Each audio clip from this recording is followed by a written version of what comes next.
es que esta cambia a través del tiempo. Es decir, yo imagino una lengua como nosotros. Nosotros nacemos y somos, digamos, bebé, vamos creciendo y vamos cambiando. Las lenguas funcionan igualito. O sea, todas las lenguas tienen una mamá. La lengua que yo hablo en Popoluca, la lengua que habla Juan Carlos, pertenece, digamos, a la misma mamá de la lengua que yo hablo, se llama el Mijezoque. Entonces el mixteco, el zapoteco viene de una lengua mamá que le llaman otomangue. Entonces hay una lengua mamá de todas esas lenguas que se habló hace miles de años. La lengua que hablamos, que hablábamos en común, Juan Carlos y yo, se tiene registrado hace aproximadamente 3000 años, y con reconstrucción histórica, por supuesto, y bueno, esa lengua se habló hace miles de años.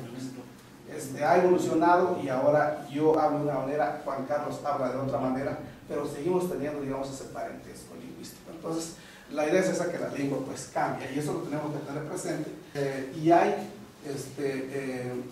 dos maneras para que cambie.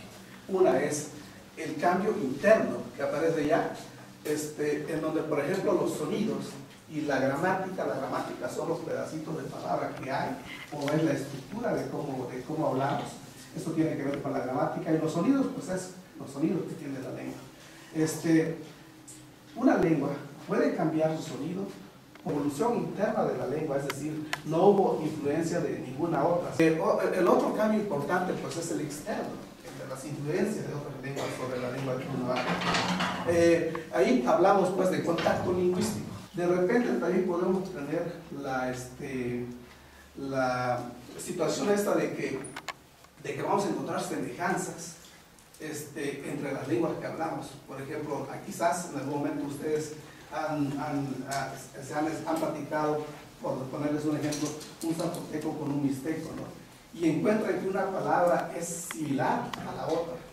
Esa puede ser una razón de que se ha prestado de una lengua a la otra, o simplemente porque tiene que ver con una cosa que se llama origen común. La lengua mije y el popoluca que yo hablo tiene muchas semejanzas en las palabras, en la morfología y en la sintaxis, porque viene de la misma mamá, pero no es la única semejanza que podemos encontrar en las lenguas.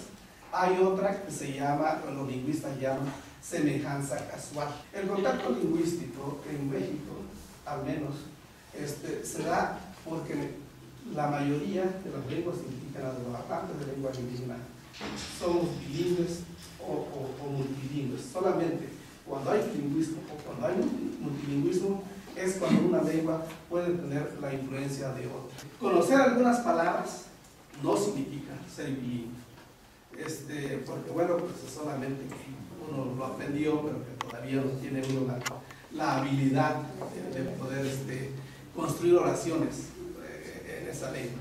Para lo que yo les voy a exponer, en lo que sigue, importa mucho el bilingüismo como tal, el uso de dos lenguas con la habilidad suficiente para hacer uso de una o de la otra, o del multilingüismo, pero social, o sea, que involucre a más de una persona. ¿Cuáles son las consecuencias lingüísticas del bilingüismo o multilingüismo?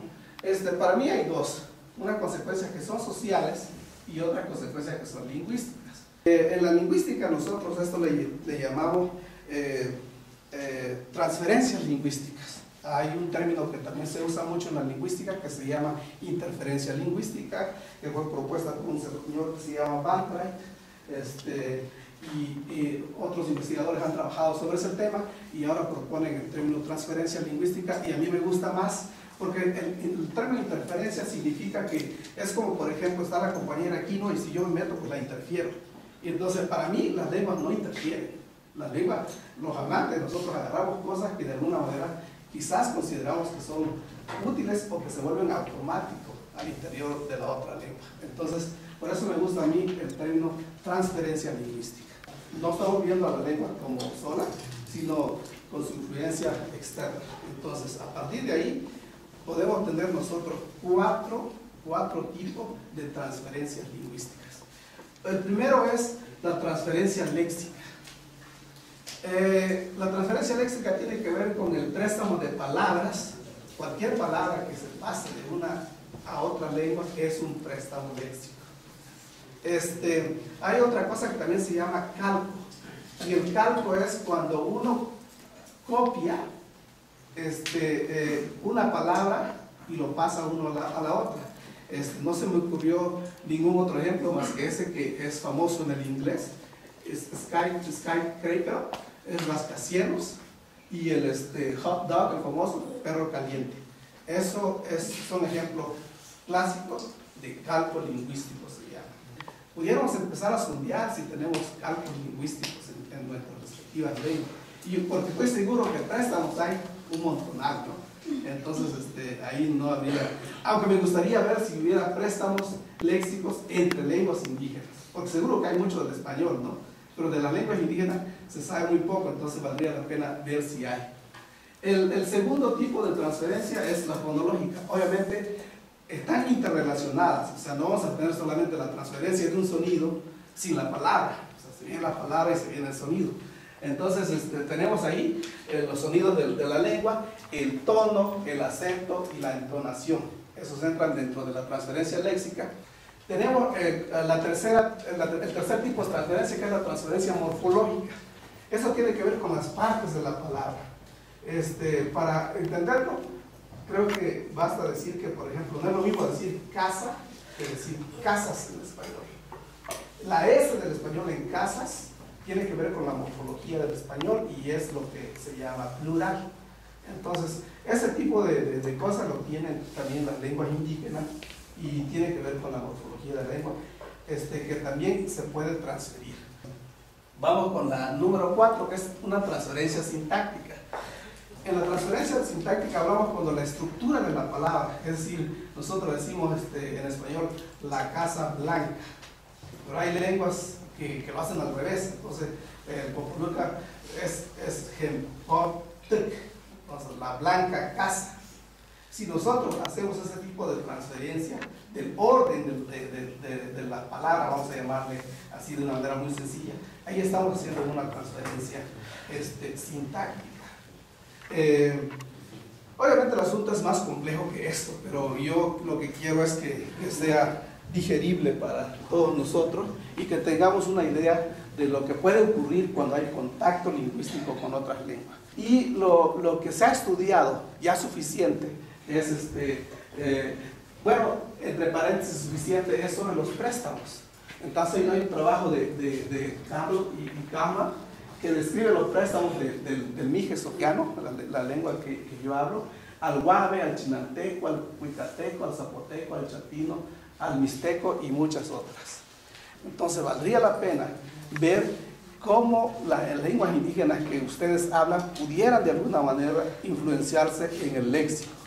Porque la otra pregunta, que a lo mejor valdría la pena platicarlo más tarde, es si cuando una lengua acepta elementos externos, ¿significa que se está perdiendo o significa que está enriqueciéndose? Pues eso hace ver pues la importancia también de asomarnos al náhuatl siempre que tengamos algún problemita, porque el náhuatl, como es la lengua, digamos, mayoritaria en el país y que se habla en distintas partes del territorio mexicano, entonces ha dejado su huella en muchas lenguas indígenas y vamos, muchas de las cosas todavía no se han descubierto, pues, pero hay.